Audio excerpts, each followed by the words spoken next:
Headlines brought to you by Chitale बंधू।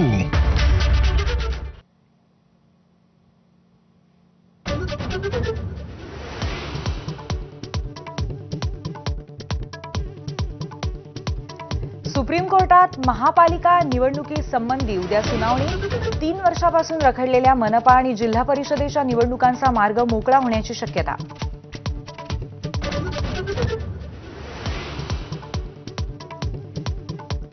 कृषी मंत्री कोकाटे यांच्या भवितव्याचा आज फैसला।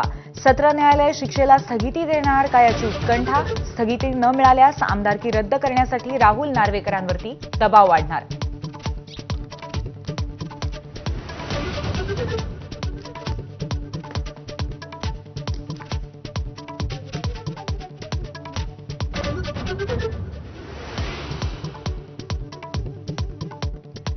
संतोष देशमुखांच्या हत्येचा निष्पक्ष तपास होण्यासाठी धनंजय मुंडेंनी मंत्रिपदापासून दूर राहावं। छत्रपती संभाजीनगरच्या विद्रोही साहित्य संमेलनात ठराव।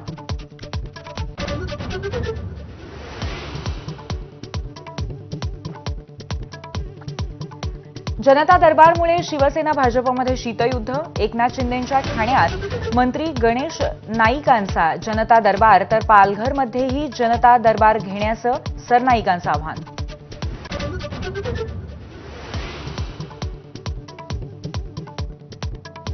मुंबईत राज ठाकरे आणि उद्धव ठाकरे पुन्हा एकत्र। एका शासकीय अधिकाऱ्याच्या मुलाच्या लग्न सोहळ्यात राज ठाकरे आणि उद्धव ठाकरे एकत्र आल्यामुळे चर्चा।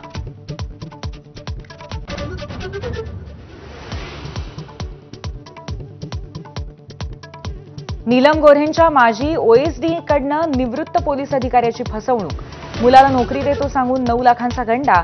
सचिन चिखलीकर विरुद्ध गुन्हा दाखल।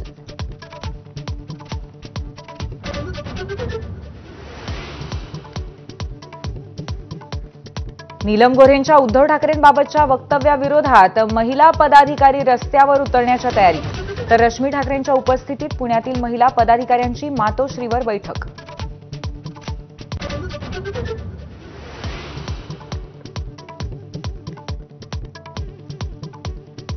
पंधराव्या ऑल इंडिया पोलीस कमांडो स्पर्धेत महाराष्ट्राच्या फोर्स 1ची बाजी।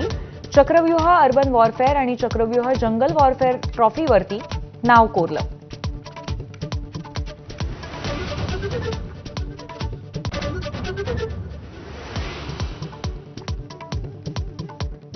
तुळजापुरात ड्रग पुरवठा करणाऱ्या महिलेला मुंबईतून अटक। आतापर्यंत 5 पैकी 4 आरोपींना वेड्या।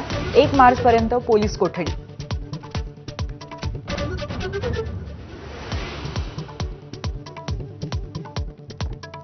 विराट कोहलीच्या शतकाच्या जोरावर भारताचा पाकिस्तानवर 6 गडी राखून दणदणीत विजय।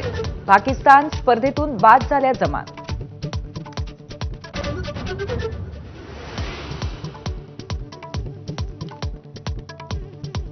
पाकिस्तानला हरवताना विराटकडून विक्रमांचा पाऊस। विराटच्या वनडेत 14,000 धावा पूर्ण। मोहम्मद अझरुद्दीन आणि सचिन तेंडुलकरचे विक्रम मोडीत।